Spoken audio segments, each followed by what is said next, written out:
السلام علیکم ورحمۃ اللہ۔ ان الحمد للہ نحمده ونستعینه ونستغفره ونعوذ باللہ من شرور انفسنا ومن سیئات اعمالنا من يهده الله فلا مضل له ومن يضلل فلا هادي له واشهد ان لا اله الا الله واشهد ان محمدا عبده ورسوله اما بعد فان خیر الحدیث کتاب اللہ وخیر الہدی ہدی محمد صلی اللہ علیہ وآلہ آلہ وسلم وشر الامور محدثاتها وكل محدثۃ بدعہ وكل بدعۃ ضلالہ وكل ضلالۃ فی النار۔ ہر قسم کی تعریف اور شکر اللہ رب العزت کے لیے لائق اور زیبا ہے، جو ساری کائنات کا ایک و تنہا خالق، مالک، مربی اور منتظم ہے۔ درود و سلام ہو انبیاء اکرام پر، خصوصاً نبی مکرم رحمت للعالمین امام الانبیاء محمد الرسول اللہ صلی اللہ علیہ وسلم پر اور آپ کے اصحاب پر۔ معزز سامعین اکرام، آج انشاءاللہ سورہ حج کی آیت نمبر 71 سے کلاس رہے گی۔ اللہ رب العزت سے دعا ہے کہ اللہ رب العزت ہمیں صحیح معنوں میں قرآن مقدس کو سمجھنے، اس پہ غور فکر کرنے، اس پر ایمان لانے اور عمل کے ساتھ لوگوں تک پہنچانے کی توفیق عطا فرمائے، آمین۔ اعوذ باللہ من الشیطان الرجیم۔ اے اللہ، ہم تیری پناہ میں آتے ہیں شیطان سے۔ اے اللہ، تو ہمیں شیطان کے مکر و فریب سے بچا لے کہ وہ تیرے کلام سے، تیرے دین سے ہمیں دور کر دے۔ بسم اللہ الرحمن الرحیم، اللہ کے نام کے ساتھ جو بڑا مہربان، بار بار رحم فرمانے والا ہے۔ لفظی ترجمے کے اوپر غور کریں۔ وَيَعْبُدُونَ، اور وہ عبادت کرتے ہیں، مِن دون اللہ، سوائے اللہ کے۔ ان لوگوں کا ذکر ہو رہا ہے جو اللہ کے علاوہ کسی اور کی، یعنی اللہ کی مخلوق کی عبادت کرتے ہیں، اللہ کے علاوہ کسی اور کی عبادت کرتے ہیں۔ وَيَعْبُدُونَ، اور وہ عبادت کرتے ہیں، مِن دون اللہ، سوائے اللہ کے، ما، اس کی جو، لم نہیں، ينزل، اس نے نازل کی، بہی، جس کی، سلطان، کوئی دلیل، مطلب اس کی عبادت کرتے ہیں جس کے لیے اللہ نے کوئی دلیل نازل نہیں کی۔ وما، اور اس کی جو، لیسا نہیں ہے، لہم، ان کے لیے، بہی، جس کا، علم، کوئی علم، نہ ان کے پاس کوئی دلیل ہے، اللہ نے کوئی دلیل نازل کی، اور نہ ہی ان کے پاس کوئی علم ہے۔ وما، اور نہیں، للظالمین، ظالموں کے لیے، من نصیر، کوئی مددگار۔ تو اللہ نے ان کو ظالم کہا اور کہا ان کے لیے کوئی مددگار نہیں ہے۔ وَإِذَا، اور جب، تتلا، پڑھی جاتی ہے، علیہم، تلاوت کی جاتی ہے، علیہم، ان پر، آیاتنا، ہماری آیات، آیات ہماری، بینات، واضح، اور جب ان پر ہماری واضح آیتیں یعنی توحید کی آیتیں پڑھی جاتی ہیں، تعرفو، آپ پہچان سکتے ہیں، فی وجوہی، چہروں میں، الذین، ان کے جنہوں نے، کفروا، کفر کیا، منکر، ناگواری۔ تو جب اللہ کی واضح آیتیں ان پر تلاوت کی جاتی ہیں، اللہ کی وحدانیت جب ان کے سامنے پیش کی جاتی ہے، تو آپ ان کے چہرے سے پہچان لیں گے کہ یہ ناگواری پہچانیں گے، یعنی ان کو برا لگتا ہے۔ یکادون، قریب ہے، یستون، کہ وہ حملہ کر دیں، یعنی اتنا ان کو برا لگتا ہے اور ان کے چہرے میں ایسی ناگواری آتی ہے اور قریب ہے کہ وہ آپ پر حملہ کر دیں۔ یکادون، قریب ہے، یستون، کہ وہ حملہ کر دیں، بالذین، ان پر جو، یتلون، پڑھتے ہیں، علیہم، ان پر، آیاتنا، ہماری آیتیں۔ قل، تو ایسے لوگوں سے نبی مکرم آپ کہہ دیجئے، قل، کہہ دیجئے، افا انبئکم، افا انبئکم، کیا پھر میں بتاؤں تمہیں، بشر، بری چیز، من ذالکم، اس سے، النار، آگ ہے، یعنی جو وحدانیت تمہیں بری لگ رہی ہے، اللہ کی معرفت، اللہ کی عبادت تمہیں بری لگ رہی ہے، تو سن لو، میں بتاؤں تمہیں جو اس سے بری ہے، النار، وہ آگ ہے، وعد اللہ، وعدہ کیا ہے اس کا اللہ نے، الذین، ان سے جنہوں نے، کفروا، کفر کیا، یہاں پہ ان کو کفر کیا، وبئس، اور کتنا برا ہے، مصیر، ٹھکانہ، جہاں پر یہ پہنچیں گے، یعنی جہنم ان کا برا ٹھکانہ ہے۔ آئے تفسیر کی طرف، تفسیر ابن کثیر جلد نمبر 4 صفحہ نمبر 226۔ اور وہ مشرک اللہ کے سوا اس چیز کی عبادت کرتے ہیں جس کی اللہ نے کوئی سند نازل نہیں کی، سند یعنی دلیل۔ اللہ کے سوا ساری مخلوق آ گئی، وہ سورج ہو یا چاند ہو، ستارے ہوں، یا اللہ کے اولو العزم فرشتے ہوں، جنات ہوں، انسان ہوں، ہر چیز کو اللہ رب العزت نے یہاں پر شمار کیا یہ کہہ کر، اور وہ اللہ کے سوا، تو اللہ کے سوا اللہ کی ساری مخلوق اس چیز کی عبادت کرتے ہیں، عبادت کرتے ہیں یعنی ان سے دعا کرتے ہیں، ان سے انہیں بگڑی بنانے والا یا ضرورت کا پورا کرنے والا سمجھتے ہیں، عبادت کرتے ہیں جن کی اللہ نے کوئی سند نازل نہیں کی، کوئی دلیل نہیں آئی کہ ان سے مانگ لینا یہ دے دیں گے، اور جن کا انہیں کچھ علم نہیں۔ اصل تو فساد یہی ہے کہ انہیں علم نہیں۔ وما للظالمین من نصیر، ظالموں کا کوئی مددگار نہیں۔ یہاں پہ اللہ نے ایسے شخص کو ظالم کہا اور کہا کہ ان کا کوئی مددگار نہیں۔ ان آیتوں کے اندر، آیت نمبر 71 اور 72 کے اندر، ان آیتوں میں اللہ کے سوا کسی اور کی عبادت کرنے والوں کو کافر بھی کہا گیا۔ جیسے آپ دیکھ سکتے ہیں سورہ مومنون آیت نمبر 117، اور جو اللہ کے ساتھ، اللہ سبحانہ وتعالیٰ نے فرمایا، اور جو اللہ کے ساتھ کسی دوسرے معبود کو پکارے، کسی اور کی عبادت کرے، کسی اور کو پکارے، یعنی اپنی ضرورت کے لیے، اپنی مصیبت کے لیے کسی کو پکارے جس کی کوئی دلیل اس کے پاس نہیں۔ اللہ فرماتا ہے اس کی کوئی دلیل ان کے پاس نہیں، نہ تورات میں، نہ زبور میں، نہ انجیل میں، نہ قرآن میں، کسی وحی میں کوئی دلیل نہیں، جس کی کوئی دلیل اس کے پاس نہیں، تو اس کا حساب اس کے رب کے پاس ہے۔ اس کا حساب یعنی یہ جو گناہ کر رہے ہیں اس کا حساب ان کے رب کے پاس ہے۔ بے شک حقیقت یہ ہے کہ کافر فلاح نہیں پائیں گے۔ انہو لا یفلح الکافرون، انہو بے شک، لا ہرگز نہیں، یفلح فلاح پائیں گے، کافرون کافر، تو ایسے عمل کرنے والے کو اللہ نے یہاں پہ کافر کہا۔ سورہ احقاف آیت نمبر 4 سے 6 بھی دیکھیں۔ کہہ دیجئے کیا تم نے دیکھا جن چیزوں کو تم اللہ کے سوا پکارتے ہو، جن چیزوں کو، ساری مخلوق، مجھے دکھاؤ انہوں نے زمین میں سے کون سی چیز پیدا کی ہے۔ تم انہیں پکار رہے ہو، مجھے دکھاؤ کہ انہوں نے زمین میں کون سی چیز پیدا کی ہے، یا آسمان میں ان کا کوئی حصہ ہے، لاؤ میرے پاس اس سے پہلے کہ کوئی کتاب یا علم کی کوئی نقل شدہ بات، اگر تم سچے ہو۔ اللہ سبحانہ تعالیٰ کہہ رہا ہے کہ لاؤ کوئی نقل شدہ بات اگر تم سچے ہو۔ آگے اللہ فرماتا ہے اور ان سے بڑھ کر گمراہ کون ہوگا جو اللہ کے سوا انہیں پکارتے ہیں، جو قیامت کے دن تک اس کی دعا قبول نہیں کریں گے اور ان کی پکارنے سے بے خبر بھی ہیں۔ سورہ احقاف آیت نمبر 4 سے 6۔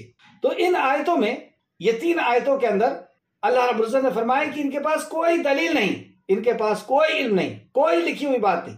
ایسے شخص کو اللہ نے ظالم کہا، گمراہ کہا دوسری آیت میں، اور تیسری آیت میں کافر کہا۔ اور نواقص الاسلام میں شیخ الاسلام نے شرک کو اسلام کے دائرے سے نکال دینے والا عمل کہا، کہ جو شرک کرتا ہے وہ دائرے اسلام سے باہر ہو جاتا ہے، وہ ملت سے خارج ہو جاتا ہے۔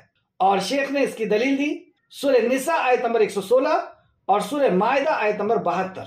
اللہ رب العزت ہم سب کو ایسے بڑے جرم اور گناہ سے محفوظ رکھے جو ہمیں دائرے اسلام سے نکال دیں۔ یہاں پر ایک بات کا خیال یہ بھی رکھیں گے کہ کسی کلمہ گو کو شرک کرتے ہوئے دیکھ کر کے ہم یہ فتویٰ نہیں دے سکتے کہ وہ دائرے اسلام سے نکل گیا۔ کیوں؟ کیونکہ ہو سکتا ہے اس کے پاس علم نہ ہو سکتا ہے وہ کسی مجبوری میں ہو، یا اور بھی وجوہات ہو سکتی ہے، ہم اس کے لائق نہیں ہیں یا ہم ایسا علم نہیں رکھتے ہیں۔ یہ کام علماء کرام کا ہے، ہم اس کو اس لیے سمجھ رہے ہیں کہ ہم سے یہ گناہ نہ ہو، ہم اس شرک جیسے کبیرہ گناہ سے بچنے والے ہو جائیں۔ تو بہرحال اللہ سبحانہ تعالیٰ نے فرمایا اور وہ اللہ کے سوا اس چیز کی عبادت کرتے ہیں جس کی اللہ نے کوئی سند نازل نہیں کی اور جس کا انہیں کچھ علم نہیں، اور ان ظالموں کا کوئی مددگار نہیں۔ تو یہ ایسا ظلم ہے کہ یہ ظلم کرنے والے کا حشر کے میدان میں کوئی مددگار نہیں ہوگا۔ آگے اللہ سبحانہ تعالیٰ فرماتا ہے آیت نمبر 72، وَإِذَا تُتْلَى عَلَيْهِمْ آيَاتُنَا بَيِّنَاتٍ، اور جب ان پر ہماری کھلی آیتیں تلاوت کی جاتی ہے، کن پر؟ مشرکوں پر، جب ہماری کھلی آیتیں تلاوت کی جاتی ہے۔ تفسیر ابن کثیر فرماتے ہیں کہ یعنی ان پر جب توحید کی آیتیں تلاوت کی جاتی ہیں، ایک رب کی معرفت کی آیتیں تلاوت کی جاتی ہے، ایک رب سے ہونے کے یقین کی آیتیں تلاوت کی جاتی ہے، تو جب ان پر ہماری کھلی آیتیں تلاوت کی جاتی ہے تو اب ان کافروں کے چہرے پر ناگواری پہچانتے ہیں۔ یعنی جب یہ آیتیں آپ تلاوت کرتے ہیں، اس سے ایک بات یہ پتہ چلی کہ نبی کریم صلی اللہ علیہ وسلم مشرکوں کو اللہ رب العزت کی معرفت کے تعلق سے آپ ان کے اوپر قرآن کی آیتیں تلاوت کرتے تھے، آپ انہیں قرآن سنایا کرتے تھے، کیونکہ قرآن ہی ایک ایسا کلام ہے جو انسان کے دل کو عاجز کرتا ہے، کیونکہ معجزہ ہے، اپیل کرتا ہے، اور اللہ رب العزت کی معرفت اللہ رب العزت نے کئی انداز میں کئی زاویے کے ساتھ اللہ رب العزت نے اپنی معرفت بیان فرمائی۔ تو ہمیں چاہیے کہ جو لوگ اللہ رب العزت سے دور ہیں، اپنے حقیقی خالق اور مالک سے جدا ہیں اور دنیا میں ٹھوکریں کھاتے ہوئے پھر رہے ہیں، پریشان ہوتے ہوئے پھر رہے ہیں۔ انسان کو اللہ نے ضرورت مند پیدا کیا ہے اور یہ بیچارے اور ضرورت پوری کرنے والا صرف اور صرف اللہ ہے، کیونکہ ملکیت اسی کی ہے، دنیا کی ہر چیز اس کے قبضہ قدرت میں، اس کے علاوہ کوئی اور کچھ نہیں دے سکتا۔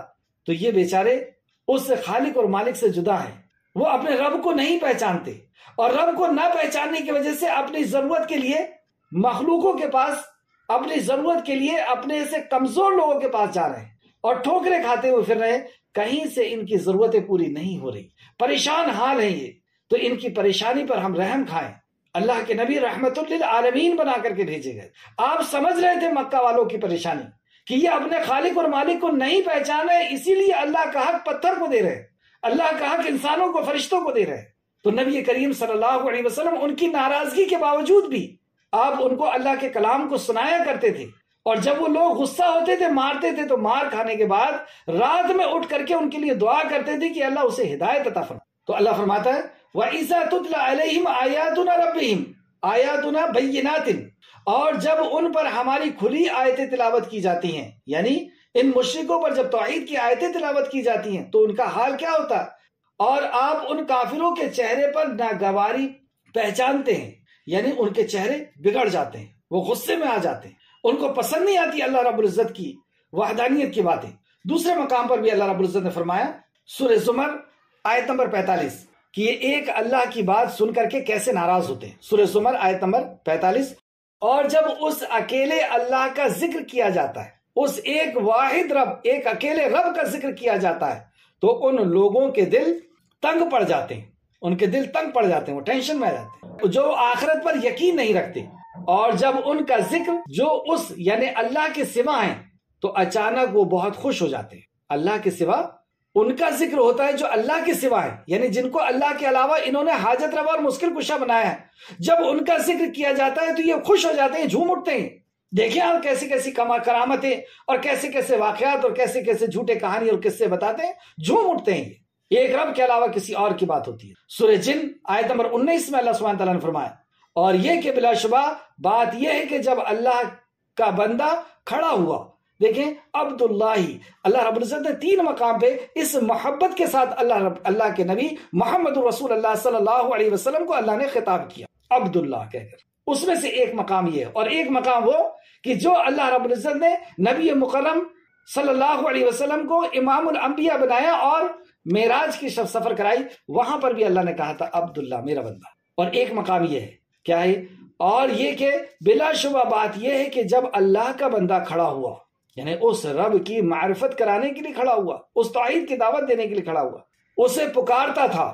اللہ فرماتا ہے اور یہ کہ بلا شبہ بات یہ ہے کہ جب اللہ کا بندہ کھڑا ہوا اسے پکارتا تھا تو وہ قریب تھے، مطلب اس اللہ کو پکارتا تھا تو قریب تھے کہ اس پر تہ بتہ جمع ہو جاتی۔ جب اللہ کا بندہ اس توحید کی دعوت کے لیے کھڑا ہوا اور اسے پکارتا تھا تو وہ قریب تھا کہ تہ بتہ اس کے اوپر کھڑے ہو جاتے، جم جاتے، یعنی ایسا جھنڈ بنا کر کے ان کے پاس آ جاتے۔ اور آپ نے دیکھا کہ مکہ کے اندر کس کس طرح کی بدتمیزیاں کیا کرتے تھے رسول مکرم صلی اللہ علیہ وسلم کی۔ تو ان کی شدت، اللہ رب العزت کے علاوہ جس کی یہ عبادت کرتے ہیں ان سے محبت اس قدر ہے کہ اللہ کی بات سننا بھی ان کو پسند نہیں۔ وہ اللہ جس نے انہیں حقیر نطفے سے پیدا کیا، وہ اللہ جس نے انہیں کان، آنکھ اور دل دی، وہ اللہ جس نے انہیں سورج، چاند، زمین و آسمان دیا، وہ اللہ جو ان کی دل کی دھڑکن کو چالو رکھتا ہے، وہ اللہ جو اس نے اللہ اکبر کیا کچھ نعمت نہیں دی، اس اللہ کا ذکر سننا انہیں پسند نہیں آتا۔ اس کی توحید سے ان کا چہرہ بگڑتا ہے، اور اس کے علاوہ جن کو یہ حاجت روا اور مشکل کشا سمجھتے ہیں جھوم اٹھتے ہیں ان کی بات سن کر کے۔ اللہ رب العزت ایسے ظالموں کے تعلق سے فرماتا ہے تو آپ ان کافروں کے چہرے پر ناگواری پہچانتے ہیں، تو اللہ نے ان کو کافر کہا۔ آگے فرماتا ہے لگتا ہے کہ وہ ان لوگوں پر حملہ کر دیں گے جو ان پر ہماری آیتیں پڑھتے ہیں۔ اتنا زیادہ ناراض ہوتے ہیں کہ لگتا ہے کہ ان پر حملہ کر دیں گے جو ہماری آیتیں پڑھتے ہیں، جو ہماری توحید کی دعوت دیتے ہیں ان پر حملہ کر دیں گے۔ کہہ دیجئے اتنا غصہ ہے تم کو توحید سے، تمہارے رب کی طرف تمہیں بلایا جا رہا ہے، وہ تمہارا رب ہے اور ہمارا بھی رب وہی ہے، وہی اس کائنات کا بنانے والا ہے، اس کائنات کا چلانے والا ہے، اور اس کائنات کی ہر ضرورت کی، ہر مخلوق کی ضرورت کا پورا کرنے والا ہے، اس کے طرف تمہیں بلایا جا رہا ہے۔ تو لگتا ہے کہ وہ ان لوگوں پر حملہ کر دیں گے جو ان پر ہماری آیتیں پڑھتے ہیں۔ کہہ دیجئے کیا پھر میں تمہیں اس سے زیادہ بدتر کی خبر دوں؟ اب جو تمہارا انجام ہے اس کی خبر تم سن لو۔ وہ آگ ہے، النار آگ ہے، وعدہ اللہ الذین کفروا، جس کا اللہ نے وعدہ کیا ہے کافروں سے، کفروا کفر کرنے والوں سے، پھر کافر کہا، وبئس المصیر، اور وہ بری جگہ ہے ٹھہرنے کی، وہ جانے کی بری جگہ ہے۔ جیسے سورہ ملک آیت نمبر 6 کے اندر فرمایا اللہ نے وَلِلَّذِينَ كَفَرُوا، اور لِلَّذِينَ، وہ لوگ جو لوگ کفروا جنہوں نے کفر کیا، بِرَبِّهِمْ، اپنے رب کے ساتھ، اپنے رب کا کفر کیا، اپنے رب کا انکار کیا۔ رب کا انکار یعنی رب یعنی خالق، مالک، مدبر، جو پیدا کرنے والا تھا ہر مخلوق کو، جس نے پیدا کیا، اور جو ہر مخلوق کا مالک ہے حقیقی، اور جو ہر مخلوق کا مدبر ہے، پلان کرنے والا ہے، اس کا انکار کیا۔ کوئی اور ہے تیرا مالک، کوئی اور ہے تیری ضرورت کا پورا کرنے والا، مصیبت کا دور کرنے والا۔ تو اللہ فرماتا وَلِلَّذِينَ كَفَرُوا، جس نے اپنے رب کا کفر کیا، بِرَبِّهِمْ عذاب جہنم، اس کے لیے عذاب جہنم ہے، وَبِئْسَ الْمَصِيرُ، اور وہ ٹھہرنے کی بری جگہ ہے۔ اللہ ہم سب کو شرک سے محفوظ۔ اور اللہ رب العزت اپنی معرفت کراتا ہے ایک اگزامپل کے ذریعے، اور کہتا ہے ذرا کان لگا کر سنو، غور سے سنو۔ اللہ فرماتا ہے یا ایھا الناس، اے لوگو، ساری انسانیت سے خطاب، ساری انسانیت سے خطاب، اے لوگو، ایک مثال بیان کی جاتی ہے، لہٰذا تم اسے غور سے سنو۔ اے لوگو، ایک مثال اللہ رب العزت بیان کر رہا ہے، ایک اگزامپل اللہ رب العزت بیان کر رہا ہے، ذرا اسے غور سے سنو، کان لگا کے سنو۔ ان الذین یدعون من دون اللہ لن یخلقوا ذبابا، بے شک جنہیں تم اللہ کے سوا پکارتے ہو، جسے اللہ کے سوا اپنی ضرورت پوری کرنے کے لیے، اپنی مصیبت کے لیے جنہیں تم پکارتے ہو اللہ کے سوا، وہ ایک مکھی بھی ہرگز پیدا نہیں کر سکتے۔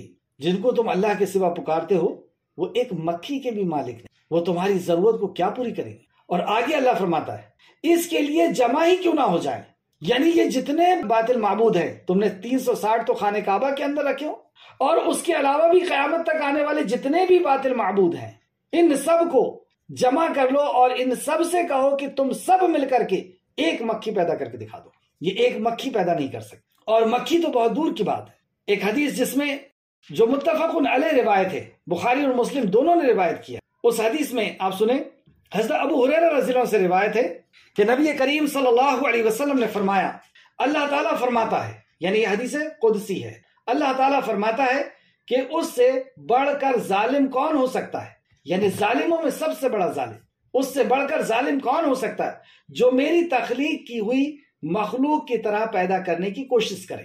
یعنی یہ ظالم ہے جو اللہ رب العزت نے جو تخلیق کیا ہے اس کے طرح تخلیق کرنے کی کوشش کر رہا ہے، جبکہ یہ کبھی نہیں کر سکتا۔ اگر ان میں ذرہ بھر بھی تاب ہے، یعنی جو اللہ کے جیسی مخلوق پیدا کرنے کی بات کر رہے ہیں، ان کے اندر اگر چیلنج کر رہا اللہ، آج سے 1450 سال سے یہ چیلنج، اور آج یہ سائنس اور ٹیکنالوجی کے دور میں بھی یہ چیلنج، کہ اگر ان میں ذرا بھی تاب ہے، ذرا بھی طاقت ہے، ذرا بھی قوت، ذرا بھی شعور ہے، تو یہ ایک ذرہ پیدا کر کے دکھائیں۔ ایک ذرہ کہتے ہیں ایک کڑ کو، ایک ذرہ پیدا کر کے دکھائیں۔ فرمایا اگر ان میں ذرا بھی تاب ہے تو وہ یہ لوگ دانہ پیدا کر کے دکھائیں، یعنی ایک دانہ، ایک جو ہوتا ہے، یا کوئی بھی دانہ پیدا کر کے دکھائیں، یا وہ ایک ذرہ پیدا کر کے دکھا دیں، یا جو کا دانہ ہی پیدا کر کے دکھا دیں۔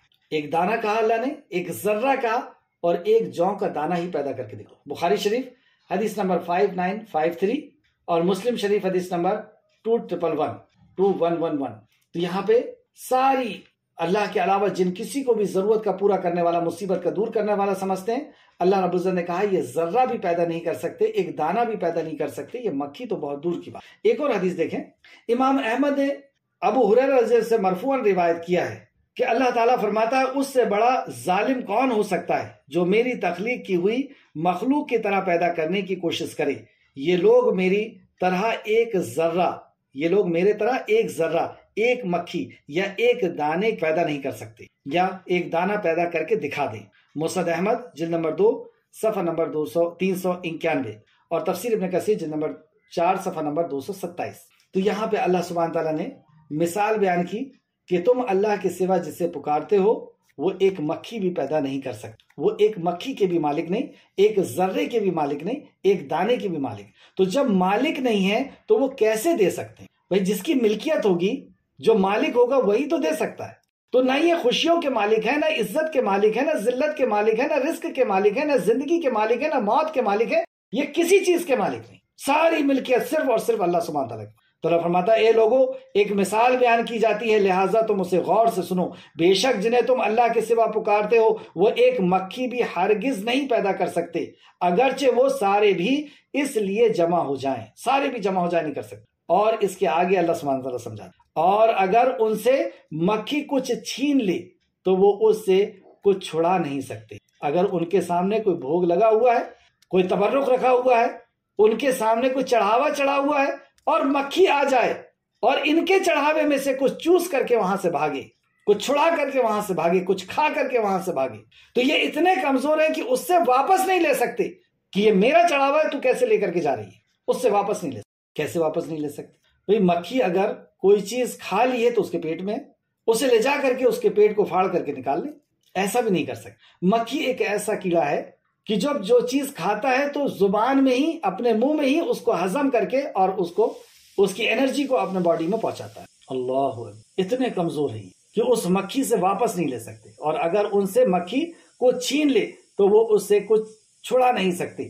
طالب اور مطلوب کمزور ہیں، یعنی مانگنے والا بھی کمزور اور جس سے مانگا جا رہا ہے وہ بھی کمزور. مانگنے والا کمزور، یہ اتنا کمزور ہے، اتنا کمزور ہے، اتنا بے بس ہے کہ یہ اپنے خالق کو نہیں جانتا، اپنے رب کو نہیں پہچانتا. یہ ایسے کے پاس جا رہا ہے جو رب نہیں ہے، جو اس کی ضرورت پوری نہیں کر سکتا. اور بعض دفعہ یہ اپنے سے کمتر مخلوق کے پاس جاتا ہے. افضل اللہ نے اس کو بنایا اور اپنی ضرورت کو پورا کرنے کے لیے اپنے سے کمتر مخلوق کے پاس جاتا ہے. ذلیل ہوتا ہے، ایک در سے دوسرے در بھٹکتا رہتا ہے، کہیں سے کچھ نہیں ملتا. اتنا کمزور ہے یہ. اور کتنی بدقسمتی کہ یہ اپنے رب کو ہی نہیں پہچان، اپنے خالق کو ہی نہیں پہچان. اسی سے اس کا ناطہ ٹوٹا ہوا ہے. اور اس کے ناطے کو جوڑنے کے لیے انبیاء علیہ السلام آئے تھے اور ان کے صحیح ماننے والوں نے بھی اسی کام کو کیا کہ جو بندے اللہ رب العزت سے چھوٹے ہوئے، جو اپنے رب کو نہیں پہچانتے اور در در کی ٹھوکریں اور پریشانی اور مصیبتوں میں گھرے ہوئے ہیں، یہ ہر قسم کی پریشانیوں کو برداشت کرنے کے باوجود بھی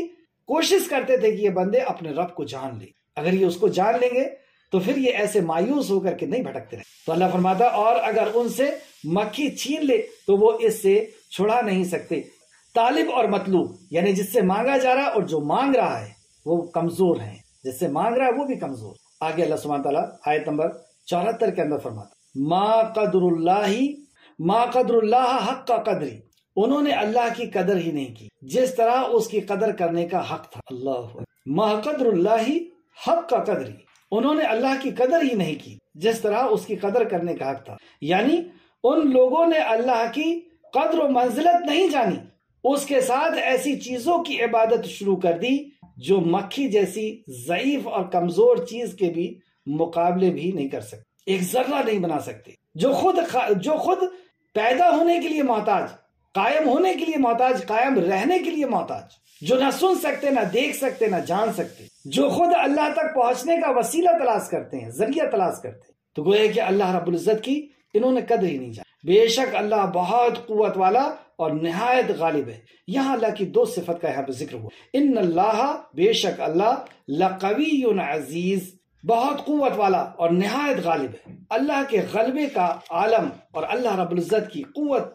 اللہ اکبر. سورہ روم آیت نمبر 27 کے اندر اللہ فرماتا ہے اور وہی ہے جو خلقت کو پہلی دفعہ پیدا کرتا ہے، جو اپنی مخلوق کو پہلی دفعہ پیدا کرتا ہے، پھر وہی اسے دوبارہ لوٹائے گا اور یہ اس کے لیے زیادہ آسان ہے. مطلب دوبارہ لوٹانا اس کے لیے زیادہ آسان. سورہ بروج آیت نمبر 12 اور 13 میں اللہ فرماتا ہے بے شک آپ کے پروردگار کی پکڑ بہت سخت ہے اور وہ پہلی دفعہ پیدا کرتا ہے اور وہی لوٹائے گا. وہ پہلی دفعہ پیدا کرتا ہے وہی لوٹائے. سورہ زاریات آیت نمبر 58 میں اللہ فرماتا ہے بلا شبہ اللہ ہی تو رزق دینے والا ہے، بڑا زور آور اور نہایت مضبوط ہے، اور عزیز نہایت غالب. جو دوسری صفت یہاں بیان ہوئی، عزیز نہایت غالب، جس نے ہر چیز کو عاجز کر کے اس پر غلبہ و تسلط حاصل کر رکھا ہے، اور اس کی عظمت اور بادشاہی کی وجہ سے نہ اس کے حکم کو کوئی ٹالا جا سکتا ہے اور نہ کوئی اس پر غالب آ سکتا ہے، اور وہی یکتا اور غالب ہے ساری مخلوق کے اوپر، اور ساری مخلوق کی ہر ضرورت کو پورا کرنے کے لیے اکیلا غالب ہے۔ ہر کسی کو سننے کے لیے وہ ایسا سننے والا کہ ہر مخلوق کی سن رہا ہے، ہر مخلوق کو دیکھ رہا ہے۔ اور یہ پیغام کو پہنچانے کے لیے اللہ سبحانہ وتعالیٰ نے فرشتوں اور انسانوں میں سے جسے چاہا اسے چن لیا۔ آیت نمبر 75 میں اللہ فرماتا ہے اللہ فرشتوں میں سے کچھ پیغام رسالت کے لیے چنتا ہے اور لوگوں میں سے۔ اسی طریقے سے سورہ انعام میں بھی آیت نمبر 124 میں اللہ نے فرمایا اور اللہ زیادہ بہتر جانتا ہے کہ اپنی رسالت کا کام کس کو سونپے۔ تو رسالت کے کام یعنی اس پیغام کو، اللہ رب العزت کے پیغام کو پہنچانے کے لیے اللہ رب العزت فرشتوں میں سے اور انسانوں میں سے جسے چاہتا ہے اسے چنتا ہے۔ اور یہاں پہ بھی وہی صفت لائی، ان اللہ سمیع بصیر، اور یقیناً اللہ بہت سننے والا اور خوب دیکھنے والا، خوب سننے والا ہے، ایک ایک مخلوق کی سننے والا، خوب دیکھنے والا، ایک ایک مخلوق کو وہ دیکھ رہا ہے، جان رہا ہے، بصیر ہے۔ یعلم ما بین ایدیہم وما خلفہم، وہ جانتا ہے جو کچھ ان کے سامنے ہے اور جو کچھ ان سے چھپا ہوا ہے، پیچھے ہے، اور اللہ ہی کی طرف تمام معاملات لوٹائے جاتے ہیں۔ ہمارے آگے اور پیچھے کی ہر بات کو اللہ رب العزت جانتا ہے، اور ہم یہ جان لیں کہ ہم سب کے تمام معاملات اللہ رب العزت کے پاس ہی لوٹائے جا رہے ہیں، اور ہمیں بھی لوٹ کر کے اسی کے پاس جانا ہے، اور اللہ رب العزت ہمیں بتائے گا جو کچھ ہم عمل کر رہے ہیں۔ آیت نمبر 77، یا ایھا الذین آمنوا، یہ آیت سجدہ ہے۔ یا ایھا الذین آمنوا ارکعوا واسجدوا واعبدوا ربکم وافعلوا الخیر لعلکم تفلحون، اے ایمان والو رکوع کرو اور سجدہ کرو اور اپنے رب کی عبادت کرو اور بھلائی کے کام کرو تاکہ تم فلاح پاؤ، تفلحون، تاکہ تم فلاح پاؤ، سکسیس ہو جاؤ۔ اس کے لیے 4 چیزوں کا یہاں پہ ذکر کیا، یا ایھا الذین آمنوا، اے وہ لوگوں جو ایمان لائے۔ سب سے پہلی چیز کہ خطاب ہی ایمان والوں سے ہو رہا ہے، یعنی تفلحو، اس مقام تک پہنچنا ہے، کامیابی کے مقام تک پہنچنا ہے، فلاح کے مقام تک پہنچنا ہے، تو سب سے پہلی چیز کہ تم ایمان والے ہو۔ اے وہ لوگوں جو ایمان لوائے، رکوع کرو اور سجدہ کرو۔ دوسری صفت بتائی، رکوع کرو اور سجدہ کرو، یعنی اللہ رب العزت کے سامنے اپنے آپ کو سلنڈر کر دو، جھک جاؤ، اور اپنے رب کی عبادت کرو، اپنے رب کے حکم کو پورا کرو، اور بھلائی کرو، یعنی ہر وہ کام جو اللہ رب العزت پسند کرتا ہے، جو بھلائی کے کام ہے، جو دین کے کاموں سے کرو، تاکہ تم فلاح پاؤ۔ اور تم اس تعلق سے، اس آیت سجدہ کے تعلق سے تفسیر ابن کثیر صفحہ نمبر 230 میں فرماتے ہیں، عقبہ بن عامر کی روایت گزر چکی ہے جس میں وہ پوچھتے ہیں کہ اے اللہ کے رسول صلی اللہ علیہ وسلم، کیا سورہ حج کو اس لیے فضیلت حاصل ہے کہ اس میں 2 سجدے ہیں؟ تو آپ نے فرمایا ہاں، جو شخص یہ 2 سجدے نہ کرے وہ ان آیت سجدہ کو نہ پڑھے۔ ترمذی شریف حدیث نمبر 578 اور ابو داؤد حدیث نمبر 1402۔ تو اس کا سجدہ آپ بعد میں کر لیں یا چاہیں تو ابھی کر لیں۔ آیت نمبر 78، اور تم اللہ کی راہ میں اس طرح جہاد کرو جس طرح جہاد کرنے کا حق ہے، وجاہدوا فی اللہ حق کا جہاد ہی، اور تم اللہ کی راہ میں اس طرح جہاد کرو جیسے جہاد کرنے کا حق ہے۔ جہاد تفسیر صفحہ نمبر 230، یعنی اپنے مالوں کے ساتھ، زبان کے ساتھ اور اپنی جانوں کے ساتھ، جیسے کہ اللہ نے فرمایا تقوا اللہ حق تقاتہ، اللہ سے ڈرو جیسے اس سے ڈرنے کا حق ہے۔ تو لفظ جہاد عربی کا ہے، اس کا مطلب ہوتا ہے جد و جہد کرنا، کوشش کرنا، اسٹرگل کرنا۔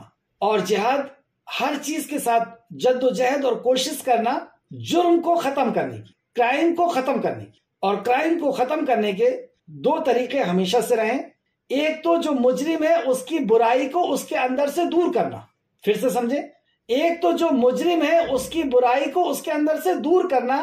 یہ کیسے ہوتا ہے؟ یہ علم کے ذریعے ہوتا ہے، اور اللہ سبحانہ تعالیٰ نے اسے بڑا جہاد کہا۔ سورہ فرقان، فَلَا تُطِعِ الْكَافِرِينَ وَجَاهِدْهُمْ بِهِ جِهَادًا كَبِيرًا، فَلَا تُطِعِ الْكَافِرِينَ، بھلی انکار کرنے والوں کو کتنا ہی برا لگے، وَجَاهِدْهُمْ بِهِ جِهَادًا كَبِيرًا، آپ اس کلام کے ساتھ جہاد کیجئے، یعنی لوگوں کو اس کلام سے جوڑ دینا، اس کلام کا تعلیم دینا، یعنی ان کو لٹریٹ کرنا، ان کو تعلیم یافتہ کرنا، یہ بڑا جہاد۔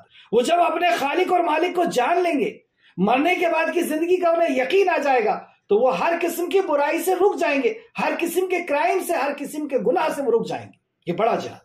اور نبی مکرم صلی اللہ علیہ وسلم نے بھی فرمایا، جب صحابی نے پوچھا یا رسول اللہ سب سے بڑا جہاد کیا ہے، تو آپ نے فرمایا ظالم بادشاہ کے سامنے حق بات پیش کرنا، بڑا جہاد ہے۔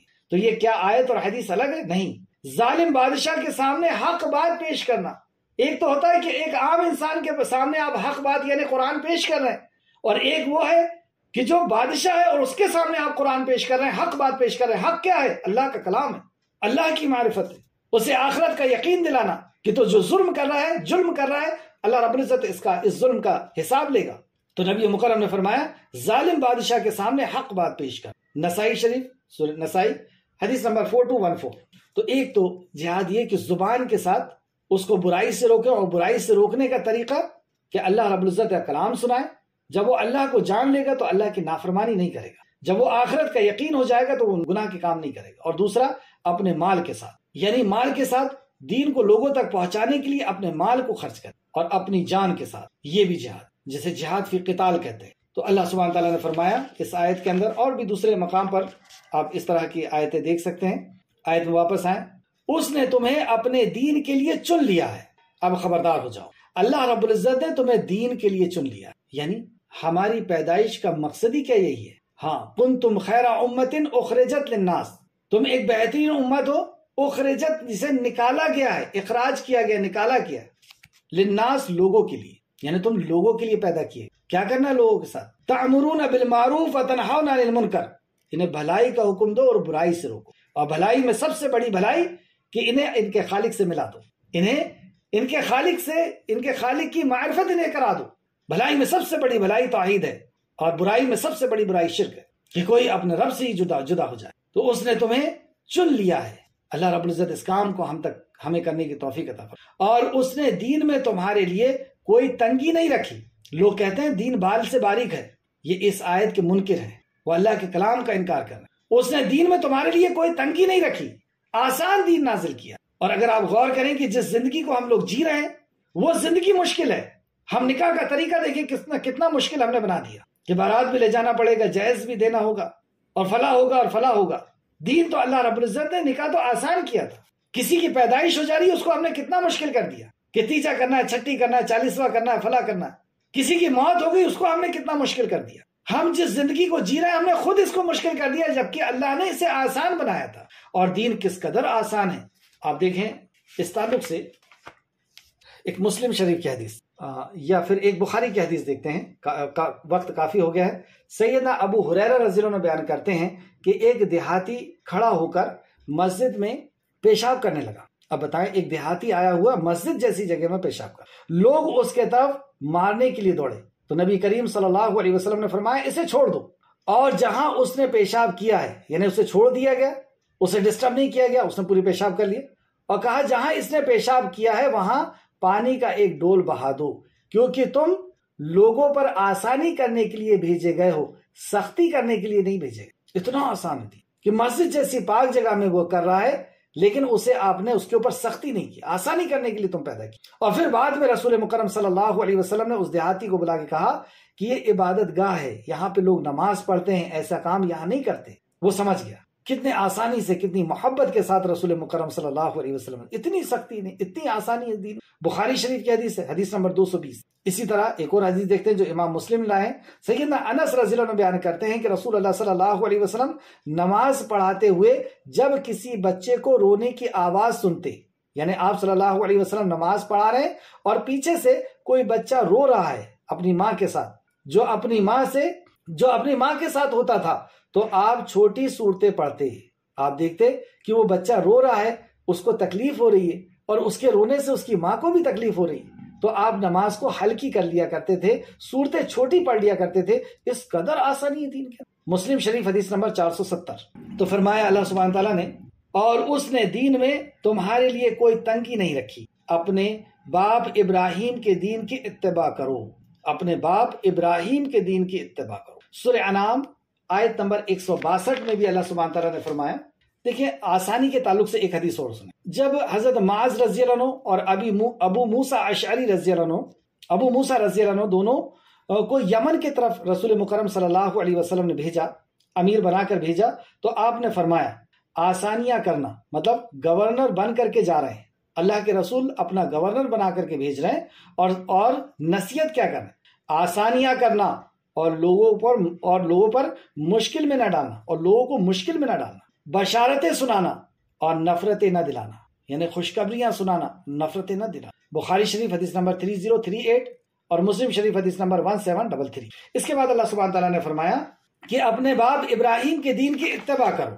سورہ انعام آیت نمبر 162 میں بھی اللہ سبحانہ تعالیٰ نے فرمایا ملت ابراہیم حنیفہ، کہہ دیجئے کہ بے شک مجھے میرے پروردگار نے سیدھا راستہ دکھایا، دین صحیح کے طرف، جو طریقہ ہے ابراہیم کا جو ایک پرستار تھے، یعنی ملت ابراہیم حنیفہ، جو ابراہیم حنیف تھے، سارے باطل معبود سے کٹ کر کے ایک اللہ کے ہو گئے تھے، اس دین کی اتباع کرنے کا مجھے حکم دیا گیا ہے۔ آگے اللہ سبحانہ تعالیٰ فرماتا ہے اور اس اللہ نے پہلے بھی تمہارا نام مسلم رکھا تھا اور اس قرآن میں بھی تمہارا نام مسلم ہے۔ تو اللہ سبحانہ تعالیٰ نے ہمارا نام پہلے کتاب میں بھی، جو اللہ کے مطیع اور فرمانبردار بندے ہیں، جو ایمان والے ہیں، اللہ کے سامنے رکوع اور سجدہ کرنے والے ہیں، اپنے رب کی عبادت کرنے والے ہیں، شرک سے بچنے والے ہیں اور بھلائی کا کام کرنے والے ہیں، جو آیت نمبر 77 میں اللہ نے فرمایا ان کا نام اللہ نے مسلم رکھا۔ پچھلی کتابوں میں بھی ان کا نام مسلم تھا اور اس کتاب میں بھی ان کا نام مسلم ہے،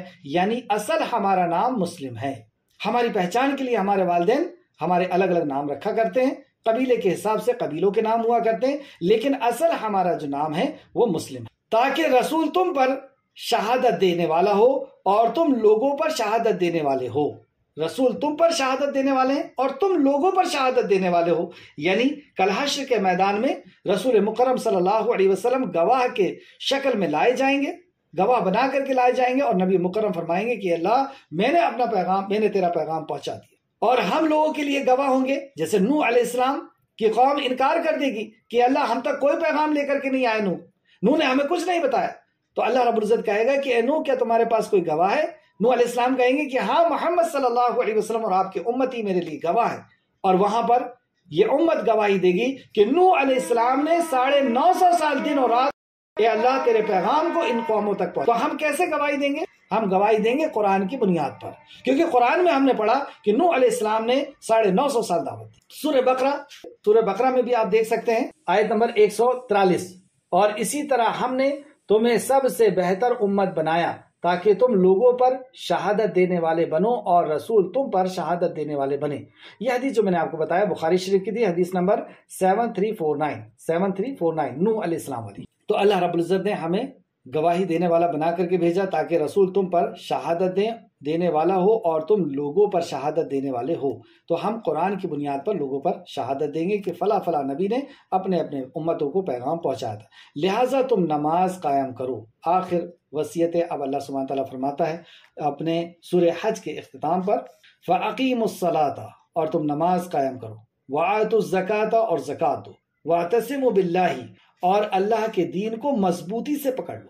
وَاعْتَصِمُوا بِاللَّهِ، اللہ کے دین کو مضبوطی سے پکڑ لو۔ کیا مطلب ہوتا ہے کہ اللہ کے دین کی نافرمانی کرنے سے تمہیں کوئی بھی مصیبت اور پریشانی آئے، مضبوطی کے ساتھ پکڑو۔ فلاں ناراض ہو جائے، فلاں کاروبار بیٹھ جائے، فلاں دوست روٹ جائے، کیسی بھی مصیبتیں اور پریشانیاں آ جائیں، تم اللہ کے دین کو مضبوطی سے پکڑ لو۔ اللہ کا دین، اللہ کا کلام، نبی مکرم صلی اللہ علیہ وسلم کا فرمان، اس طرح جس طرح صحابہ نے مضبوطی سے پکڑ لیا تھا کہ گھر چھوڑنا پڑا تو چھوڑا، رشتہ داریاں توڑنا پڑا تو ٹوٹی، گاؤں اور شہر چھوڑنا پڑا تو چھوٹا، لیکن دین نہیں چھوٹا۔ ایسی مضبوطی کے ساتھ صحابہ کرام نے سب۔ تو اللہ سبحانہ تعالیٰ فرمایا وَأَقِيمُوا الصَّلَاةَ، اور نماز قائم کرو، نماز کو وقت کی پابندی کے ساتھ اور جماعت کے ساتھ مردوں کے لیے نماز کو قائم کرو، وَآتُوا الزَّكَاةَ، اور زکات دو، یہ بندوں کا حق ہے انہیں دو، وَاعْتَصِمُوا بِاللَّهِ، اور اللہ کے دین کو مضبوطی سے پکڑ لو، ہوا مولاکم فنعم المولا ونعم النصیر، سبحان اللہ۔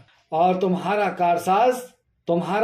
کارساز ہے، مطلب وہی تمہارا کارساز ہے، وہی اللہ تمہارا کارساز۔ کیونکہ جب یہ بات ہم کرتے ہیں کہ ہم دین کو مضبوطی سے پکڑنے، تو ذہن میں شیطان ڈراتا ہے کہ کاروبار چلا جائے گا، نوکری چلے جائے گی، رشتہ دار چلے جائیں گے، فلاں ہو جائے گا۔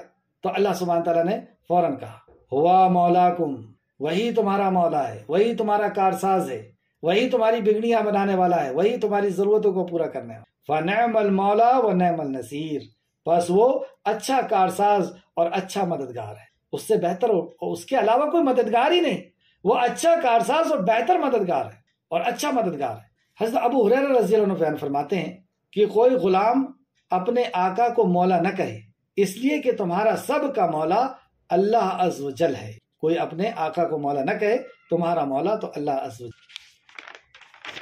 مسند احمد جلد نمبر 14 صفحہ نمبر 2249 2249.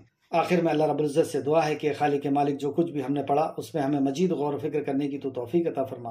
اے خالق جب تک ہمیں زندہ رکھ، ایمان اخلاص اور عمل صالح کے ساتھ زندہ رکھ. ہمارا خاتمہ بالخیر فرما اور نیکوکاروں کے ساتھ ہمارا شکر. آمین یا رب العالمین. اللہم صلی وسلم علی نبی. السلام علیکم ورحمۃ اللہ وبرکاتہ.